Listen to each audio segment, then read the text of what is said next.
Good morning Telangana. నేను మీ ప్రత్యూష. బులెటిన్ల ముందుగా headlines. Medigadda బరాజ్పై మరో కుట్ర. కుంగిన పిల్లర్ల వైపు భారీగా వరద మళ్లింపు.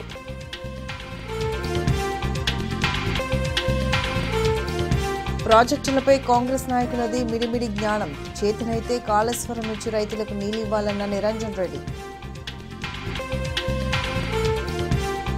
మంత్రి సీతక్క పాల్గొన్న సభలో 20 నిమిషాలు పవర్ కట్. ఎడాపెడా కరెంటు కోతలపై జనాగ్రహం. విద్యార్థుల ఆత్మహత్యలపై ఎమ్మెల్సీ కవిత తీవ్ర దిగ్భ్రాంతి. సంక్షేమ శాఖకు మంత్రిని నియమించాలని డిమాండ్. భక్తులు ఫుల్ సౌకర్యాలు నిల్. మేడారం జాతర దగ్గర పడుతున్న అరకొరగా ఏర్పాట్లు. ఇటు బ్యాటింగ్ అటు బౌలింగ్తో టీమిండియా దూకుడు. రాజ్కోట్ టెస్టులో ఇంగ్లాండ్పై గ్రాండ్ విక్టరీ. ఇక అప్డేట్ చూస్తే మేడిగడ్డ బరాజ్పై మరో కుట్ర జరుగుతుంది. అన్నారం బరాజ్ గేట్లు ఎత్తడం, ప్రాణహిత నుంచి వరదతో కలిసి మొత్తం 19,430 క్యూసెక్ల ప్రవాహం లక్ష్మీ బ్యారేజ్ వైపునకు దూసుకువస్తుంటే అధికారులు నిర్లక్ష్యం వహిస్తున్నారు. దెబ్బతిన్న పియర్స్ వైపు వరద రాకుండా చేపట్టాల్సిన కనీస చర్యలను తీసుకోవడం లేదు. అధికారులు నిర్లక్ష్యంగా వ్యవహరించడంపై ప్రజలు ఆగ్రహం వ్యక్తం చేస్తున్నారు.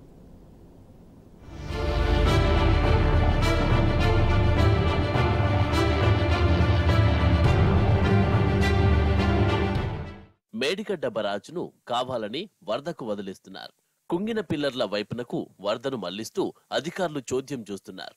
కాళేశ్వరం ప్రాజెక్టు పరిధిలోని మేడిగడ్డ బరాజ్ను వరద ప్రవాహంలో కొట్టుకుపోయేలా చేసి దాన్ని బీఆర్ఎస్ ప్రభుత్వం వైఫల్యంగా చిత్రీకరించే కుట్రలు తీవ్రతరమయ్యాయి.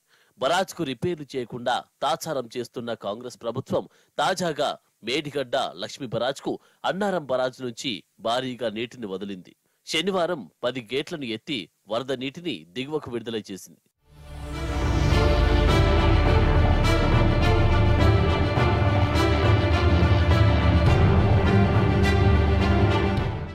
అన్నారం బరాజ్ నుంచి వస్తున్న వరద నీరు ఎగువన ఉన్న మహారాష్ట్రలోని ప్రాణహిత నది ద్వారా కలిసి మొత్తం 19,430 క్యూసెక్ల వరద నీరు మేడిగడ్డ బరాజ్ వైపు వస్తున్నది. దీంతో మేడిగడ్డ బరాజ్ లోని మొత్తం 85 గేట్లకు గాను ప్రస్తుతం 59 గేట్లు ఎత్తి అంటే మొత్తంలో దిగువకు విడుదల చేస్తున్నారు. కుంగిన పిల్లర్స్ వైపు వరద నీరు గతంలో బరాజ్ లోని 7వ బ్లాక్ లో ఉన్న పిల్లర్ల వైపు ఉన్న నీటిని అధికారులు వాటర్ డైవర్ట్ చేశారు. కుంగిన పిల్లర్స్ మరమ్మతు పనుల నేపథ్యంలో బరాజ్ లో గతంలో వాటర్ డైవర్షన్ చేసి నీటిని కుంగిన పిల్లర్ల వైపు వెళ్లకుండా చర్యలు చేపట్టారు. బరాజ్ 1వ పిల్లర్ నుంచి 22వ పిల్లర్ వరకు వరద నీరు వెళ్లకుండా మట్టి రహదారి వేసి వాటర్ పంపింగ్ మోటార్లతో దారి మళ్లించారు.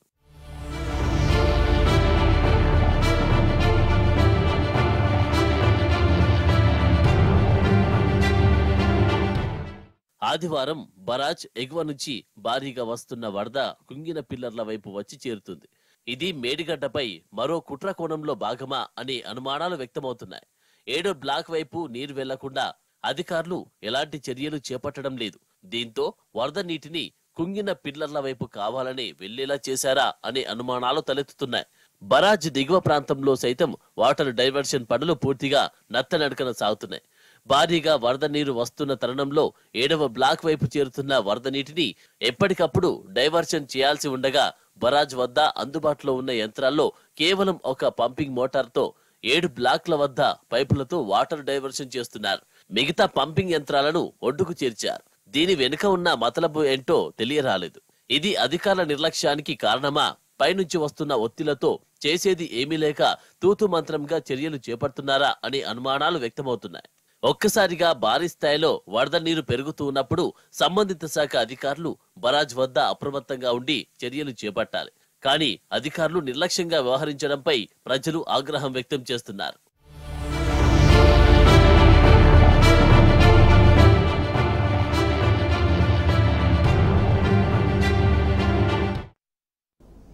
శ్రీశైలం నాగార్జున సాగర్ ప్రాజెక్టులో కేఆర్ఎంబీ ఆధీనంలోకి పోకుండా 10 ఏళ్ల పాటు కాపాడిన బీఆర్ఎస్ ప్రభుత్వం ఆ ప్రాజెక్టుల అప్పగింతకు ముందస్తుగా కేంద్రానికి అనేక షరతులు విధించింది.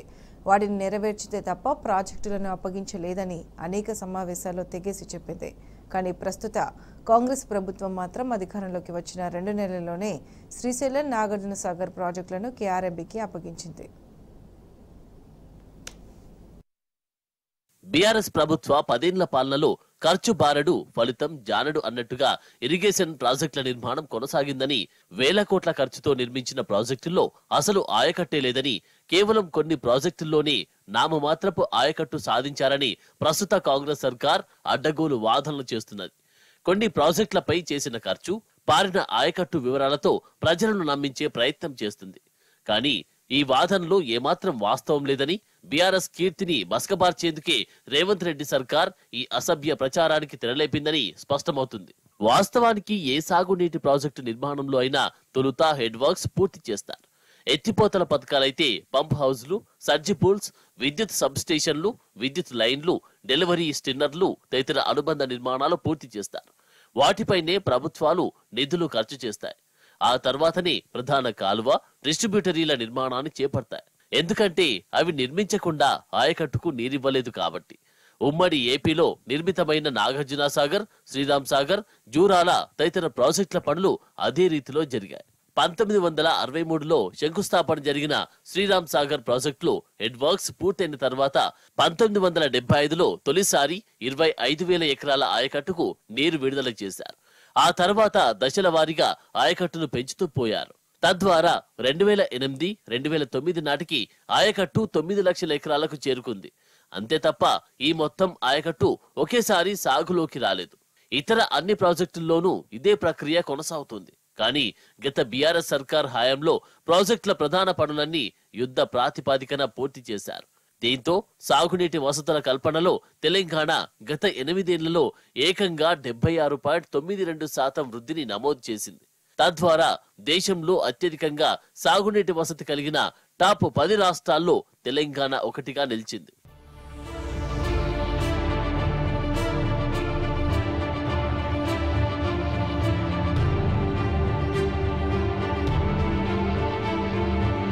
రీడిజైన్ లో ప్రాజెక్టులను నాశనం చేశారని కాంగ్రెస్ సర్కార్ ఆరోపిస్తున్నది. వాస్తవానికి తెలంగాణ రాష్ట్రం ఏర్పడిన తర్వాత చేపట్టిన ప్రాజెక్టులన్నీ ఉమ్మడి రాష్ట్రంలో మంజూరైనవి. ఆయా ప్రాజెక్టుల్లో ఉన్న సాంకేతిక అంతర్రాష్ట్ర సమస్యలతో పాటు నీటి లభ్యత, నీటి నిల్వ, పర్యావరణ, వన్యప్రాణి సంరక్షణ, ముంపు బాధితుల పునరావాస సమస్యలను తొలగించుకోవడానికి రీ ఇంజనీరింగ్ చేపట్టాల్సి వచ్చింది. తద్వారా అనుమతులను త్వరగా సాధించుకోవడానికి, పనులను వేగవంతంగా నిర్వహించుకోవడానికి వీలైంది. రీ ఇంజనీరింగ్ ప్రాజెక్టుల్లో అత్యధికంగా విమర్శలకు గురవుతున్న కాళేశ్వరం ప్రాజెక్టు నిర్మాణం 2016లో ప్రారంభమైంది. 2019 నాటికి మేడిగడ్డ మొదలుకొని కొండపోచమ్మ జలాశయం వరకు అన్ని హెడ్ వర్క్స్ ను పూర్తి చేసేందుకు బీఆర్ఎస్ ప్రభుత్వం ఆ 3 ఏళ్లలోనే మొత్తం ఆయకట్టు రాలేదని కాంగ్రెస్ ప్రభుత్వం విమర్శిస్తుంది. దీన్ని బట్టి విమర్శలకు కాళేశ్వరం ప్రాజెక్టు స్వరూపం తెలియదని స్పష్టమవుతుంది. ఎందుకంటే కాళేశ్వరం హెడ్ వర్క్స్ లో ప్రధాన పనుల కంపోనెంట్స్ వందల సంఖ్యలో ఉన్నాయి. గోదావరి జలాల్లో తెలంగాణకు ఉన్న వాటాను సమర్థంగా వినియోగించుకునేందుకు చేపట్టిందే కాళేశ్వరం.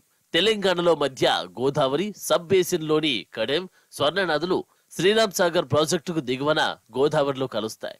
వాటి ద్వారా వచ్చే నీరు ఎల్లంపల్లి బరాజ్లోకి చేరుతాయి. మానేరు సబ్ బేసిన్ లో నీటి ప్రవాహాలు చాలా స్వల్పం. వాస్తవానికి ఏటా 1500 నుంచి 3000 టీఎంసీల గోదావరి జలాలు వృధాగా సముద్రంలో కలిసిపోతున్నాయి. ఆ నీరంతా గోదావరిలో ప్రాణహిత, ఇంద్రావతి, శబరి నదులు కలిసిన తర్వాతే వస్తున్నట్టు ఇంజనీర్లు గమనించారు.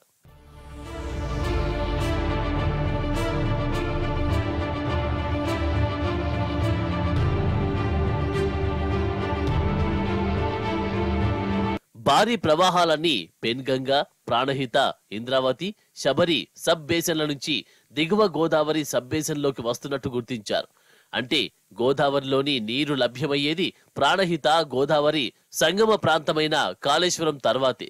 దిగువ గోదావరి బేసిన్లోని కాళేశ్వరం వద్ద ప్రాణహిత కలిసిన తర్వాత 40 ఏండ్ల ప్రవాహాలను గమనిస్తే ఏటా సగటున 1651 టీఎంసీల ప్రవాహాలు ఉంటాయని తేలుతున్నది. అయితే ఈ ప్రవాహాలను వృధాగా సముద్రంలోకి వదిలేయకుండా సమర్థంగా వినియోగించుకునేందుకే గత ప్రభుత్వం కాళేశ్వరం, సమ్మక్క సాగర్, సీతమ్మ సాగర్ ప్రాజెక్టులను చేపట్టింది. కృష్ణా బేసిన్ లో ప్రధాన ప్రాజెక్ట్ అయిన పాలమూరు, రంగారెడ్డి ఎత్తిపోతల పథకాన్ని రీడిజైన్ చేసింది. ఈ వాస్తవాన్ని మరుగుపరిచేందుకే రేవంత్ సర్కార్ కుట్రకు తెరలేపింది. నాడు కేసులు వేసి పాలమూరు, డిండి, శ్రీరామ ఎత్తిపోతల పనులను అడ్డుకున్న కాంగ్రెస్ పార్టీయే నేడు అధికారంలోకి వచ్చాక ఆయకట్టు రాలేదని దుష్ప్రచారం చేస్తూ ఉండడం గమనార్హం. మేడిగడ్డ మాదిరిగా అన్నారం, సుందిళ్ల బరాజులు కూడా కూలిపోతాయని national dam safety authority vigilance విభాగం నివేదికలివ్వడం, వాటికి సాకుగా చూపుతూ ప్రస్తుత కాంగ్రెస్ సర్కార్ ఆరోపణలు చేయడం విడ్డూరంగా ఉంది. ఎందుకంటే బరాజులో కుంగుబాటుకు కారణమేమిటన్నది పునాది పరిశీలన, భూభౌతిక పరీక్షల తర్వాతే స్పష్టంగా తెలుస్తుంది. ఇప్పటికే ఆ దిశగా పనులు కొనసాగుతున్నాయని, కుంగుబాటుకు సంబంధించిన వివరాలు, కారణాలు మరో వారం రోజుల్లో తెలుస్తాయని అధికారులు చెబుతున్నారు. ఇటీవల మేడిగడ్డను సందర్శించిన సీఎం రేవంత్ రెడ్డికి అక్కడి అధికారులే స్వయంగా ఈ విషయాన్ని స్పష్టం చేశారు. కానీ నేషనల్ డ్యామ్ సేఫ్టీ అథారిటీ బృందం సభ్యులు కేవలం 2 గంటల పాటు బరాజును సందర్శించారు.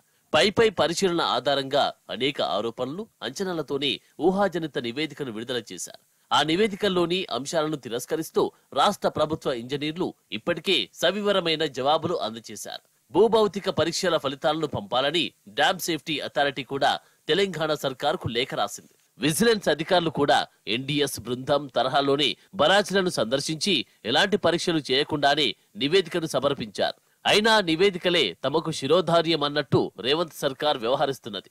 తద్వారా గత బీఆర్ఎస్ సర్కార్ను బదనాం చేసేందుకు ప్రయత్నిస్తున్నది. ఎంతో విలువైన ప్రాజెక్టును విఫల ప్రాజెక్టుగా చూపేందుకు పాకులాడుతున్నది.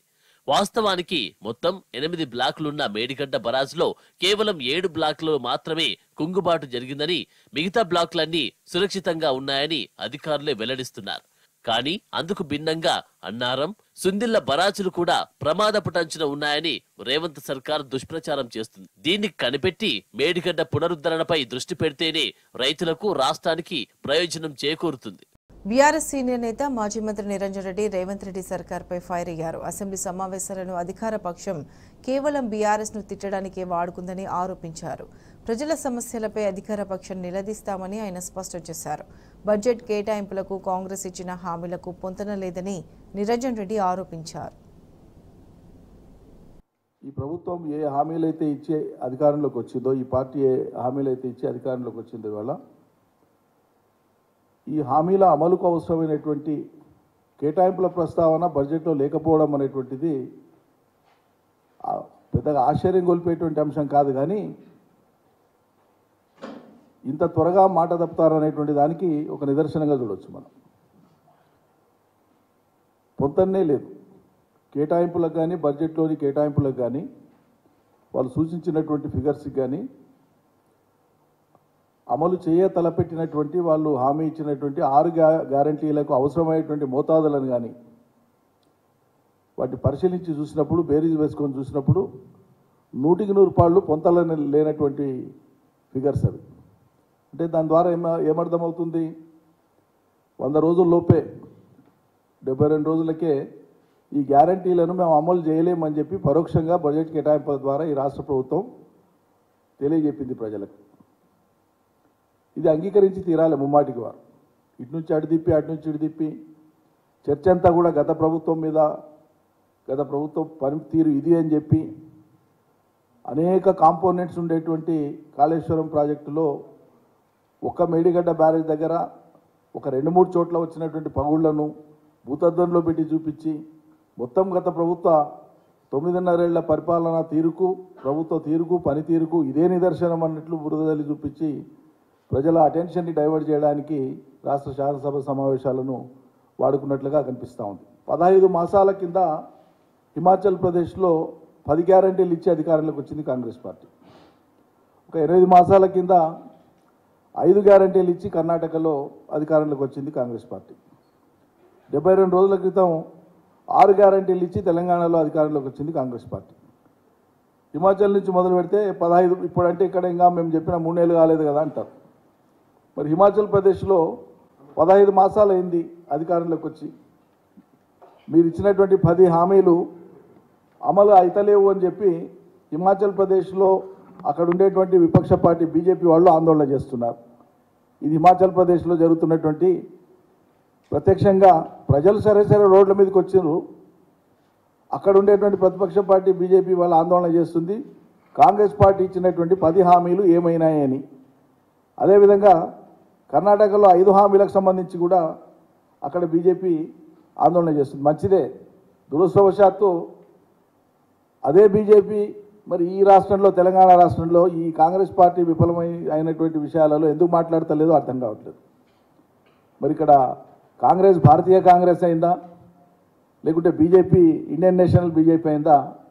ఆ రెండు పార్టీల వాళ్ళు ప్రజలకు సమాధానం చెప్పాలి. ఒక్కో రాష్ట్రంలో లాగా ఎట్లా వ్యవహరిస్తారు వీళ్ళు? హామీలు అమలు కాకుండా ప్రజలు వెత్తలు పడుతుంటే ఒక రాష్ట్రంలో మాట్లాడినటువంటి ప్రధాన ప్రతిపక్షంగా ఉన్నటువంటి ఆ రాష్ట్రంలో ప్రధాన ప్రతిపక్ష పార్టీ మరి ఇవాళ ఈ రాష్ట్రంలో ఎందుకు మాట్లాడదు? నోరెందుకు తెరవదు? ఎందుకు ప్రశ్నించరు? ప్రజలకు, ఈ రాష్ట్ర ప్రజానీకానికి కొత్తగా ఒరిగింది ఏమీ లేదు. 72 రోజుల పరిపాలన అయిన తర్వాత కూడా ప్రజలు కాంగ్రెస్ పాలనలో కరెంటు కోతల బాధ సామాన్యులతో పాటు రాష్ట్ర మంత్రులను కూడా తెలిసొస్తుంది. హన్మకొండ జిల్లా కేంద్రంలోని ఆర్ట్స్ కాలేజీ ఆడిటోరియంలో తెలంగాణ ఉద్యమకారుల ఆకాంక్షల వేదిక సభను నిర్వహించింది. ఈ సభలో రాష్ట్ర మంత్రి సీతక్క పాల్గొన్నారు. ఇదే సమయంలో సుమారు 20 నిమిషాలకు పైగా కరెంటు పోయింది. దీంతో మంత్రి సీతక్క అధికారులతో ఫోన్లో మాట్లాడి పరిస్థితిని చక్కదిద్దారు.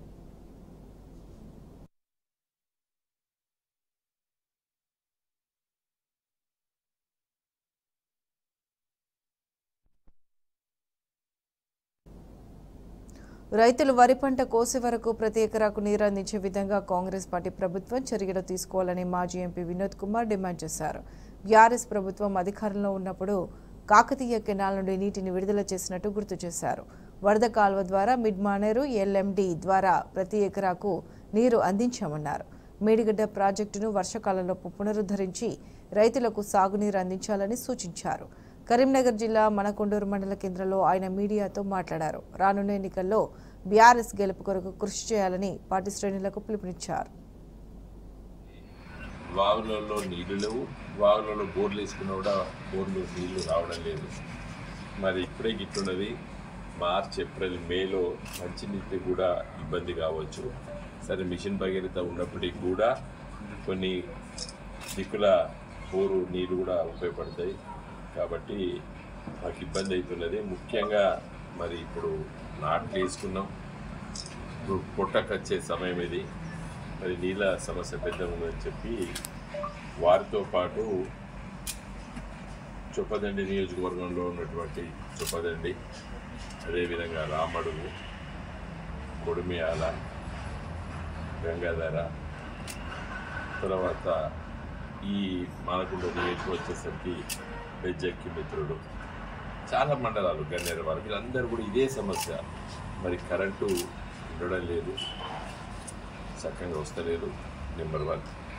సరే, కరెంటు చక్కగా వస్తలే కానీ వస్తుంది, కానీ నీళ్ళు ఉంటలేవు, ఇప్పుడే ఉంటలేవు. రేపు పొట్ట వచ్చి ఈనిన తర్వాత 1-2-3 తళ్ళు చాలా పెద్ద ఎత్తున పెట్టకపోతే మరి పంట పండదు, మాకు చాలా ఇబ్బంది ఉన్నదని చెప్పి ఆందోళన వ్యక్తపరిచారు.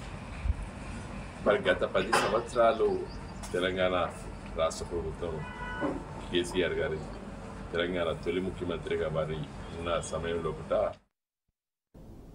ఇవి bulletin updates. Keep watching tea news.